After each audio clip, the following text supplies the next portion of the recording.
अस्सलाम वालेकुम दोस्तों, उम्मीद करती हूँ कि आप लोग बिल्कुल खैरियत से होंगे। जी तो अल्हम्दुलिल्लाह एक नई सुबह का आगाज़ हो चुका है। नमाज़ कुरान से फ़ारिग़ होने के बाद जो भी ज़िक्र अज़कार करने होते हैं, मैं इन सब से फ्री होने के बाद ही बच्चों को उठाती हूँ।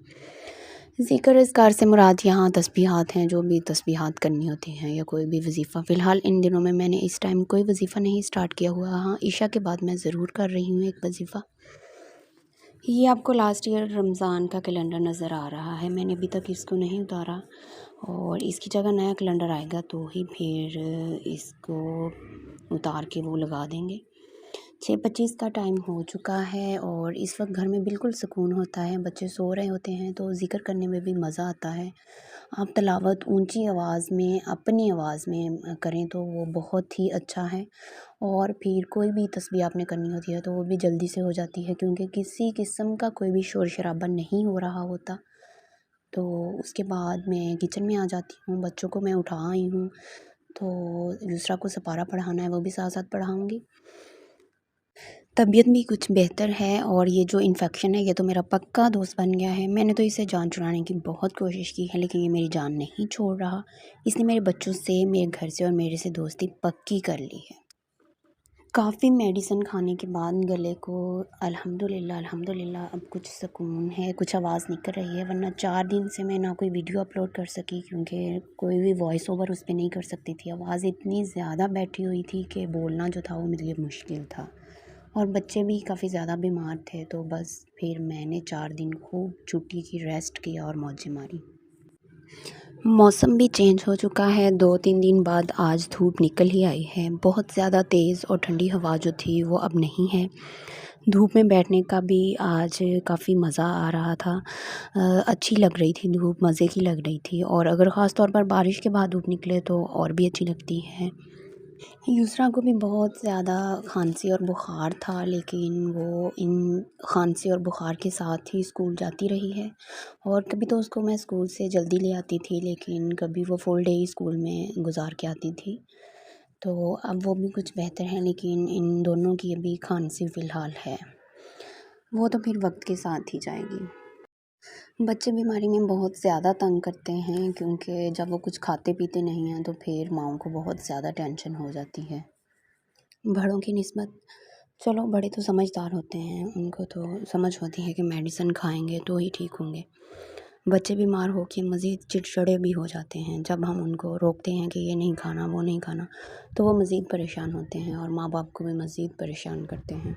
मेरे बच्चे तो नॉर्मल रूटीन में भी कुछ नहीं खाते। जब बीमार हो जाएं तो वो मज़ीद कुछ और खाते ही नहीं हैं। चाय रस, ब्रेड अंडा खा खा के बिल्कुल तंग आए पड़े थे। गंदम का दलिया भी बना के दिया था, जो कि उन्होंने वो नहीं खाया, वो भी मुझे ही खाना पड़ा। जी तो बातों ही बातों में नाश्ता रेडी हो चुका है और यहाँ पे बन रही है चाय। तो चलते हैं हम टॉपिक की तरफ। आज जो वज़ीफ़ा आपसे शेयर करने वाली हूँ वो रमज़ान की चाँद रात का वज़ीफ़ा है। रमज़ान की चाँद रात अब वो है जब रमज़ान का चाँद नज़र आता है, तो आपने तब ये वज़ीफ़ा पढ़ना है। और लास्ट ईयर मैंने इसको पढ़ा था और अल्हम्दुलिल्लाह से तो मुझे तो काफ़ी ज़्यादा इसके जो फ़ायदे हैं वो नज़र आए थे, तो सोचा आप लोगों से भी शेयर करती हूँ। बाज़ दफ़ा तो चाँद क्लियर नज़र आ जाता है, यानी हम लोग छत पे जाके भी देख लेते हैं, लेकिन बाज़ दफ़ा ऐसा होता है कि चाँद नज़र नहीं आता। लेकिन मसाजिद में ऐलान वगैरह हो जाते हैं, सोशल मीडिया पे पता चल जाता है। तो आपने जब आपको पता चल गया कि चाँद नज़र आ गया है तो आपने तभी अमल करना है।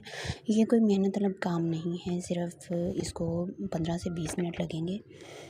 तो अपने लिए आपने ये 15-20 मिनट ज़रूर निकालने हैं। वज़ीफ़ा बताने से पहले जो पहली बात मैं हमेशा आपसे करती हूँ यही है कि कामिल यकीन से करना है। जब भी कोई वज़ीफ़ा करें, सच्चे पक्के दिल से यकीन के साथ करें। फ़ॉर एग्ज़ाम्पल, जब हम कहीं जॉब पे जाते हैं तो पहले वो 3 दिन हमारा डेमो लेते हैं। फ़र्ज़ करें हम टीचिंग के लिए जाते हैं, अगर हम उनके क्राइटेरिया पे पूरा उतरते हैं वो हमें जॉब पे रख लेते हैं। अगर वो हमें रख भी लेते हैं तो सैलरी हमारे हाथों में फ़ौरन नहीं दे देते, बल्कि आफ्टर 1 मंथ ही हमें सैलरी मिलती है। ज़ाहिर है पहले वो हमें देखते हैं, हमारा काम चेक करते हैं, फिर जाके वो हमारा काम उन्हें पसंद आता है तो फिर हमारी जॉब पक्की होती है और फिर ही हमें सैलरी मिलती है। तो पूरा महीना हमें वेट करना पड़ता है। इसी तरह जब हम कोई वज़ीफ़ा करते हैं ना, तो अल्लाह ताला पे पहली तो बात ये है कि अल्लाह ताला पे यकीन करें और दूसरा जो है वो मैं आपसे ये कहूँगी कि ज़्यादा वज़ाइफ भी आपने एक साथ से नहीं स्टार्ट करने। जस्ट एक वज़ीफ़ा जो है वो पहले किया करें, फिर उसके बाद गैप दे के दूसरा वज़ीफ़ा करें। अब ऐसा नहीं है कि मसलन आप सुबह सूरत यासीन का वज़ीफ़ा कर रहे हैं तो शाम को सूरत रहमान का वज़ीफ़ा कर रहे हैं। अच्छा, वो बात मैं ये करने वाली थी कि ना कि हम अल्लाह ताला पे गिले करें कि हमारी दुआ कबूल नहीं हुई। अल्लाह के घर देर है अंधेर नहीं है। अगर हमारी दुआएँ फ़ौरन कबूल नहीं हो रही तो उसमें भी अल्लाह की कोई ना कोई मसलहत है, क्योंकि हमसे बेहतर हमारे लिए अल्लाह ताला ही जानता है। दूसरी बात, बहुत सी औरतें हैं वो वज़ाइफ़ करती हैं बट नमाज़ नहीं पढ़ती। मसलन ईशा की नमाज़ पढ़ ली और वज़ीफ़ा कर लिया, तो ये बात गलत है ना। पहले आप फ़र्ज़ नमाज़ तो पढ़ें, नमाज़ शर्त है। नमाज़ पढ़ें फिर वज़ीफ़ा करें। रमज़ान आ रहा है, कोशिश करें रूटीन बनाएं। रोज़मर्रा के कामों में उलझ के बंदा नमाज़ को भूल जाता है, पहले ही अपनी रूटीन सेट कर लें। तो चलते हैं वज़ीफ़े की तरफ। तो वज़ीफ़ा ये है कि चाँद को देख के या सुन के आपने सबसे पहले सूरत कदर 21 दफ़ा पढ़नी है और उसके बाद सूरत फ़तह 3 दफ़ा पढ़नी है। और फिर अपने रिज़्क़ के लिए दुआ करनी है कि अल्लाह ताला इस महीने के सदक़े हमारे रिज़्क़ में बरकत फ़रमाएँ, हमारे रिज़्क़ में इज़ाफ़ा फ़रमाएँ, हमें किसी की मोहताजी ना होने दें। ये बहुत बड़ी बात होती है अगर इंसान किसी दूसरे का मोहताज ना हो।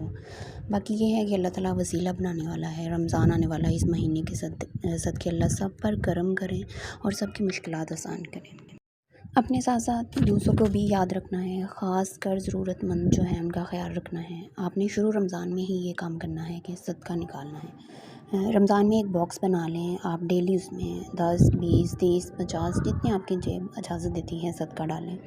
पूरी फैमिली का सदका डालें। आप देखेंगे कि आपको ये एक तो ये अच्छी आदत पड़ जाएगी, हर महीने ही आप सदका डालें और एंड मंथ आप इससे किसी की मदद भी कर सकते हैं।